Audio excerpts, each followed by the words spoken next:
नमस्कार दोस्तों, मैं डॉक्टर रीत सिंह आप सभी का अपने चैनल में स्वागत करता हूं। सबसे पहले आप सभी को मेरा बहुत-बहुत धन्यवाद। आज का जो चर्चा का विषय है वो है एलर्जी, जिसमें हम बात करेंगे एलर्जिक राइनाइटिस के बारे में। इस बीमारी में मरीज को बार-बार जुकाम होने की समस्या रहती है। तो आज हम ये समझेंगे कि एलर्जी होता क्या है। देखिए, एलर्जी जो है वो हमारी इम्यूनिटी का ज़्यादा काम करना है।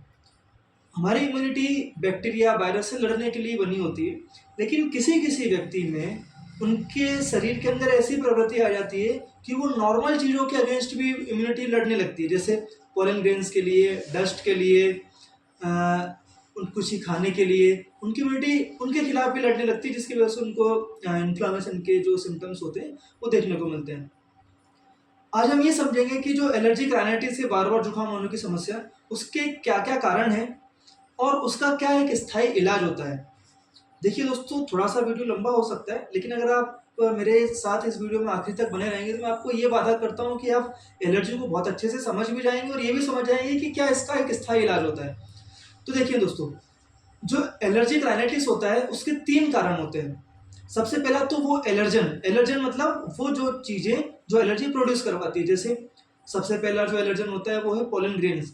तो वो अलग-अलग सीज़न में अलग-अलग टाइप के पोलन ग्रेन्स आते हैं। तो अगर किसी मरीज को पोलन ग्रेन की वजह से होगा, तो उसमें सीज़नल राइनाइटिस देखने को मिलेगी कि एक पर्टिकुलर सीज़न में, जैसे अगस्त के सीज़न में या फिर उधर आगे अक्टूबर-नवंबर में या फिर मार्च-अप्रैल जो स्प्रिंग का सीज़न है, तब देखने को मिलती है।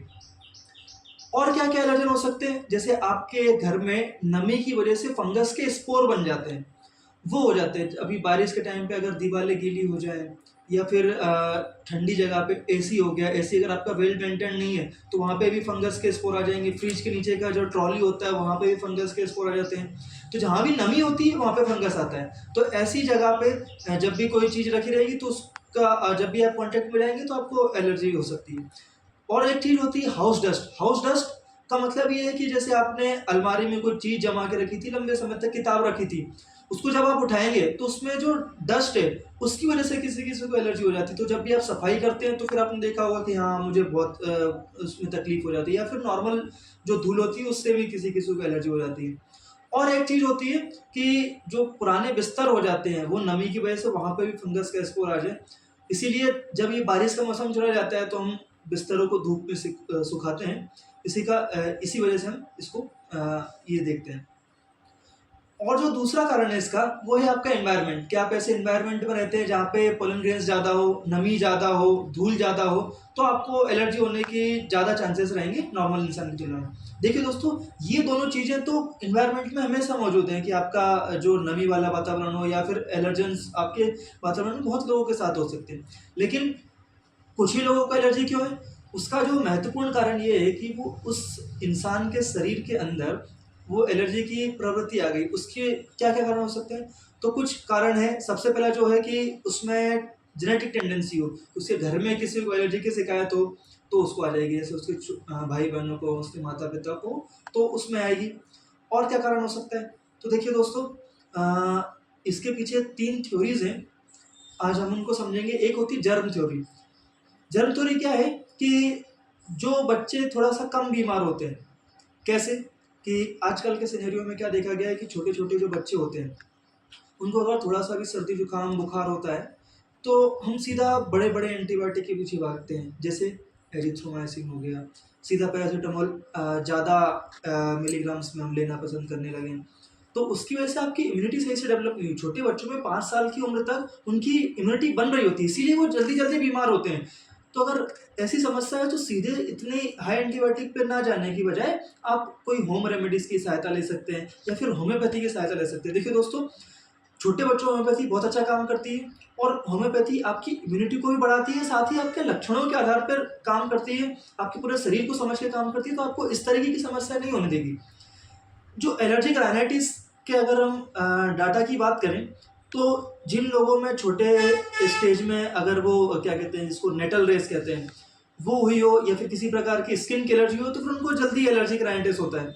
और एक चीज़ देखी गई है कि जिनको अस्थमा है, अगर ऐसे केसेस आप देखो, तो अस्थमा के 60 से 70% लोगों को पहले से उनको एलर्जी की शिकायत रहती है। तो अगर आपने एलर्जी का इलाज उसको दबा के किया है, कि उसको अंग्रेजी दवाई को सहायता से दबाया है, तो आपको आगे चल के अस्थमा होने की शिकायत है। ठीक है दोस्तों, ये थ्योरी ना तो होम्योपैथी की कोई थ्योरी है, ना मैं अपने मन से बोल रहा हूँ। ये जो ईएनटी की किताब होती है उसमें लिखी है, ये एक एमएस ईएनटी डॉक्टर ने लिखा है। वो अगर आपको चाहिए तो मैं इसका रेफरेंस भी दे सकता हूँ। दूसरी थ्योरी होती है कि आप जो नेजल स्प्रे का यूज़ करते हैं उसके कंटिन्यूस एक्सपोजर की वजह से जुकाम होगा, आपकी नाक बंद हुई, आपने नेजल स्प्रे डाल लिया, उसके कंटिन्यूस एक्सपोजर की वजह से आपको एलर्जिक राइनाइटिस हो सकता है। और एक और चीज़ होती है कि छोटे बच्चों में कीड़ों की समस्या पहले देखी जाती थी, अब वो धीरे धीरे कम हो रही है। उसका कारण भी ये है कि आप बहुत जल्दी दवाइयों के एक्सपोजर में आ गए। तो ये भी एक, ये 3 थ्योरीज हैं, इनको भी इसके पीछे माना गया है कि हाँ आपको एलर्जी हो सकती है। तो आप समझ गए होंगे कि एक तो एलर्जन, दूसरा आपका एनवायरनमेंट, और फिर आपके अंदर शरीर के अंदर कोई प्रवृत्ति हो तो आपको एलर्जी होने की संभावना ज़्यादा होती है। इसके क्या क्या लक्षण होते हैं दोस्तों? तो जब भी आप एलर्जन के संपर्क में जाएंगे तो सबसे पहले आपको जुकाम होगा।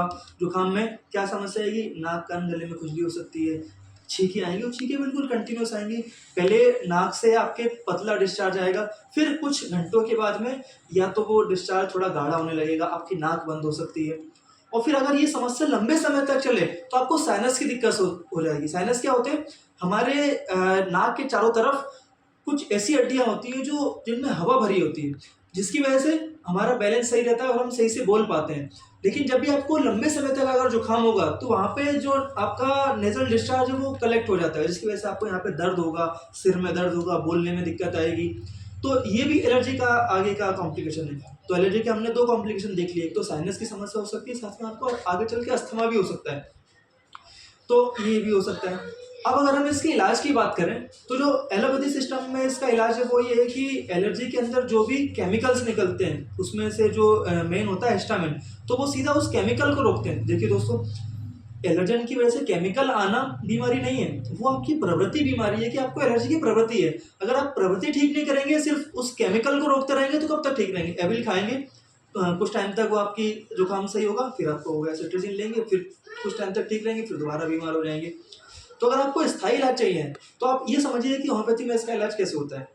देखिए दोस्तों, होम्योपैथी की दवाई की जहाँ तक हम बात करते हैं तो एक तो लक्षणों की जो टोटलिटी होती है उसको मिला के बनाया जाता है। दूसरा, मरीज कैसे रहता है, उसकी पूरी समझ के कि वो कैसे सोचता है, कैसे रहता है, क्या करता है, इन सारी चीज़ों को समझ के, उसका पूरा शरीर समझ के हम दवाइयों की तरफ जाते हैं। वो किन किन चीज़ों से एलर्जिक है, जैसे धूल से एलर्जी है तो अलग भी दवाई होगी उसके लिए, किसी खाने से एलर्जी है तो उसके लिए अलग दवाई होगी, किसी को नाक बंद होती है ये दिक्कत है तो उसके लिए अलग दवाई होगी। तो कहने का मतलब ये है कि एलोपैथी में सिर्फ इसका ये इलाज है कि जो केमिकल निकल रहा है उसको रोक दिया जाए। इसके एवज में होम्योपैथी में आपका पूरा शरीर समझ के आपको किन किन चीज़ों से एलर्जी है, इन सारी चीज़ों को ध्यान में रखते हुए इलाज किया जाता है। तो हम आगे ये समझेंगे कि वो कौन कौन सी दवाइयाँ हैं जो होम्योपैथी में यूज़ की जा सकती हैं। तो देखियो, अगर आपको नाक से सिर्फ पानी की तरह डिस्चार्ज बहता है तो आप 5 दवाइयाँ याद रखिए: एलियमसिपा, यूफ्रेसिया, नेट्राम्यूर, काली आयोड, आर्स आयोड। एलियमसिपा को नाक से ज़्यादा दिक्कत होगी, उसका जो नेजल डिस्चार्ज है उसमें ज़्यादा दिक्कत तकलीफ आएगी, जलन होगी। यूफ्रेसिया को आंख से पानी बहुत ज़्यादा आएगा और आंखों में पानी जलन भी करेगा। नेट्राम्यूर को बिल्कुल पतला वाटरी वाइट कलर का डिस्चार्ज आता है। अगर हम थिक डिस्चार्ज की बात करें तो आपके पास कौन कौन सी दवाइयाँ हैं? हाइड्रोस्टेस, काली सल्फ, काली म्यूर, काली बाइक, पल्सेटिला, इन 5 दवाइयों को आप याद रख सकते हैं। अगर आपकी नाक ज़्यादा बंद रहती है तो आप ammonium carb, sambucus, sticta, sinapis nigra, corallium rubrum, लेक्केन, इन दवाइयों का इस्तेमाल कर सकते हैं। अगर आपको साइनस की समस्या है और आपको फ्रंटल सिर दर्द होता है, यहाँ पे सिर दर्द होता है, तो आप काली आयोड का इस्तेमाल कीजिए। अगर आपको इस जगह पे रूट ऑफ नोज पे होता है तो आप स्टिक्टा का यूज़ कर सकते हैं। अगर आपको यहाँ पे दर्द होता है, टेम्पल्स में दर्द होता है, तो आप काली बाइक का यूज़ कर सकते हैं। अगर आपको मैक्सिलरी साइनस में दर्द होता है तो आर्स आयोड का आप इस्तेमाल कर सकते हैं। साथ ही अगर आपको आंखों से आंसू ज़्यादा आते हैं तो आप 2 दवाइयाँ याद रखिए: यूफ्रेसिया और एंथेमिस। अगर खुजली की समस्या ज़्यादा बताता है कि हाँ नाक कान गले में खुजली ज़्यादा होती है तो 2 दवाइयाँ याद रखिए दोस्तों, एक तो है अरेंडो, एक है बायथिया।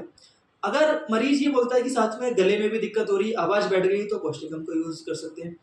मैं आपको एक ऐसी दवाई बताऊंगा जो मरीज बहुत कंप्लेंट बताता है कि सुबह उठते हैं बस ही बहुत छींकें आती है, कंटिन्यूस 8, 10, 15 छींकें आएंगी, फिर बाद में नाक से डिस्चार्ज आएगा और फिर तकलीफ चालू होती है। तो आप इसमें ओनोस्मोडियम दवाई का यूज़ कर सकते हैं।